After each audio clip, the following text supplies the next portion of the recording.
मनोज जरांगेंनी आता 20 तारखेपर्यंत सरकारला अल्टिमेटम दिलेला आहे आणि यानंतर आज पुन्हा जरांगेंनी सरकारसह देवेंद्र फडणवीस आणि अजित पवार यांच्यावर जोरदार निशाणा साधलाय।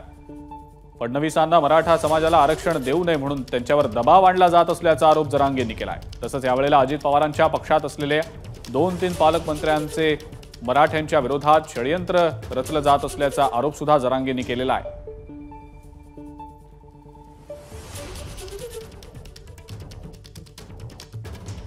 संयम बाळगला नसता तर शंभूराजे साहेबांचा शब्द आम्ही पाळला नसता किंवा त्यांना दिला नसता।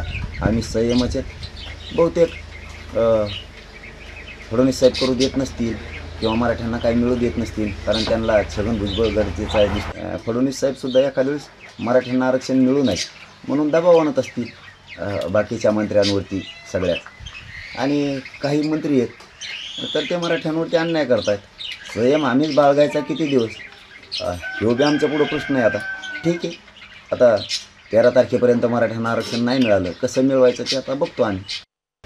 फडणवीस साहेब करू देत नसतील किंवा मराठ्यांना काही मिळू देत नसतील, कारण त्यांना छगन भुजबळ गरजेचं आहे दिसतोय असेल, कारण लक्षात येत आहे अजित पवारांचं चाललेलं त्यांच्या पक्षात असणारे 2-3 पालकमंत्र्यांचं मराठ्यांच्या विरोधातलं षडयंत्र, बीडमध्ये मराठ्यांना गोरगरिबांना होणारा त्रास हे लक्षात येत आहे। आणि फडणवीस साहेबसुद्धा एखाद्या वेळेस मराठ्यांना आरक्षण मिळू नये म्हणून दबाव आणत असतील। मनोज जरांगेंनी सरकारवर आरक्षणाच्या मुद्द्यावरनं केलेल्या टीकेवर आता मंत्री शंभूराज देसाईंनी प्रतिक्रिया दिलेली आहे। मुख्यमंत्र्यांनी दिलेला शब्द कायम पाळला असून जरांगेंनी गैरसमज करू नये असं आवाहन मंत्री शंभूराज देसाईंनी केलंय। आपल्याला या गोष्टी व्यवस्थितपणानं कायद्याच्या फ्रेममध्ये बसणारे करायचे। पहिला गैरसमज मान्य मनोजदादांनी हा काढून टाकला पाहिजे की सरकार आरक्षण देण्याच्या विरोधात आहे, सरकार हैदराबाद गॅजेटच्या विरोधात आहे, असं बिलकुल नाही। आमचं एकच म्हणणं आहे, पूर्वी आरक्षण दिलं, घाई गडबडीत दिलं बघा, ते हायकोर्टात आपण टिकवलं पण सुप्रीम कोर्टात गेलं त्यावेळी टिकलं नाही।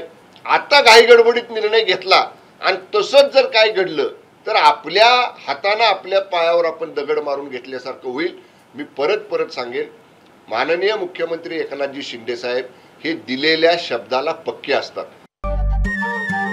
नमस्कार। मनसुद्धा तुझं ही वेगळ्याच प्रकारची मालिका तुम्हा सगळ्यांना खूप आवडली होती। याचा दुसरा सीझन कधी येणार अशी विचारणा झाली। प्रतीक्षा संपली आहे मित्रांनो, येतोय मनसुद्धा तुझाचा दुसरा सीझन। होई मनसुद्धा